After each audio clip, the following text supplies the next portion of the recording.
अरे आराम से बहुत बड़ा सांप है।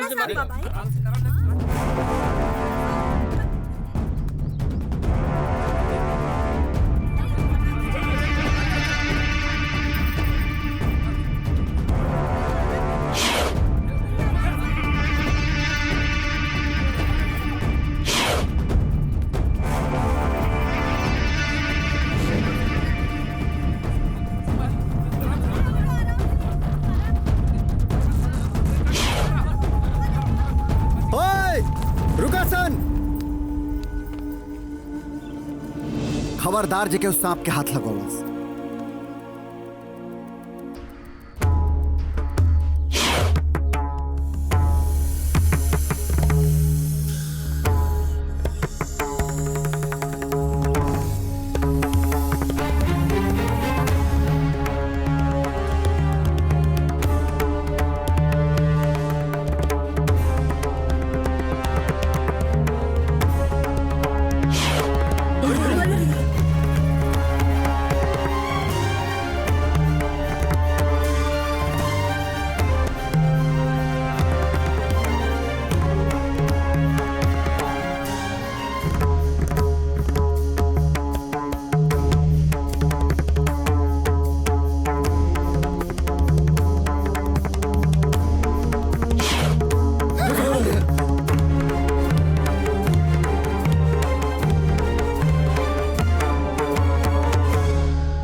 एगो बोरिया ले आवा लोग।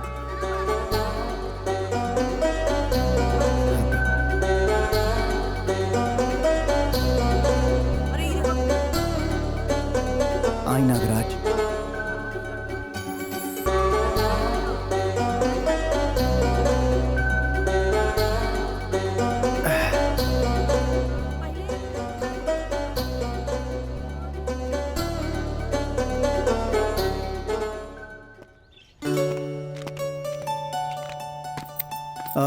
तो लोग यही जा रुका जा, हम नागराज के छोड़ के आवता नहीं। ठीक बा।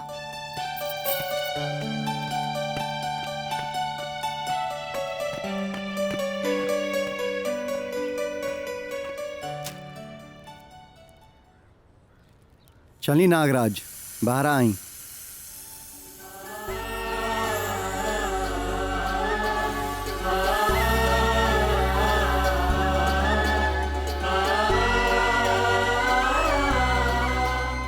नागराज, इंसान के बस्ती रहुआ खातिर ठीक नहीं है, जाइए अपना दुनिया में।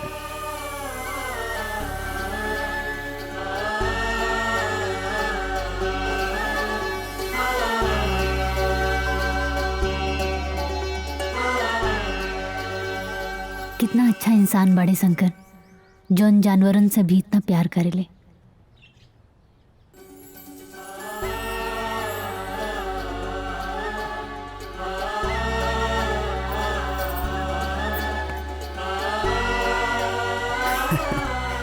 आवा चला। आओ।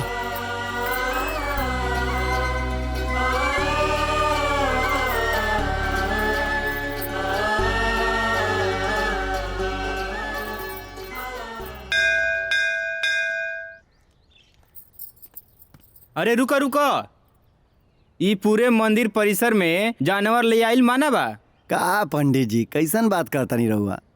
भगवान इंसान बनौले बना, भगवाने जानवर बनौले बना। उ भगवान हो के जानवर और इंसान में फर्क ना कैले त रउआ काहे के करतनी। और वैसे भी कोनो साधारण कुत्ता ना हवा सा, इस साक्षात भैरव बाबा हवा सा। माफ कर दिया हमरा के। अरे पंडित जाई रउआ माफी मत मांगी, हम रउआ के जी। शर्मिंदा करना चाहत रहनी। जी। आओ टाइगर जाई। आवा।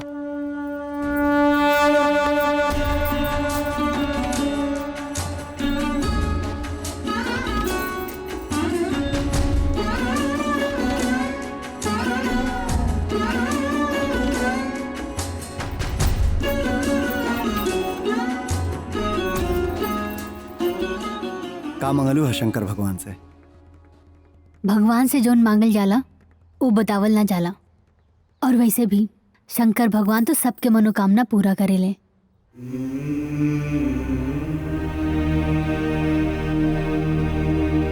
एक काम करो, तू शेरू और टाइगर के संगे बाहर चला, हम 2 मिनट में आवत हनी। ठीक बा।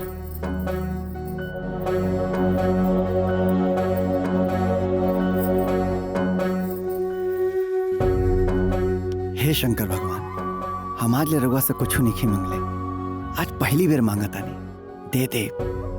गौरी के हमार बना दी प्रभु। पते ना चलल कि गौरी से कब हमरा के प्यार हो गई, और फिर गौरी के पूरा परिवार हमार पसंद करेला। कुछ ऐसन कर कि गौरी हमेशा खातिर हमार हो जाओ प्रभु। चला तानी।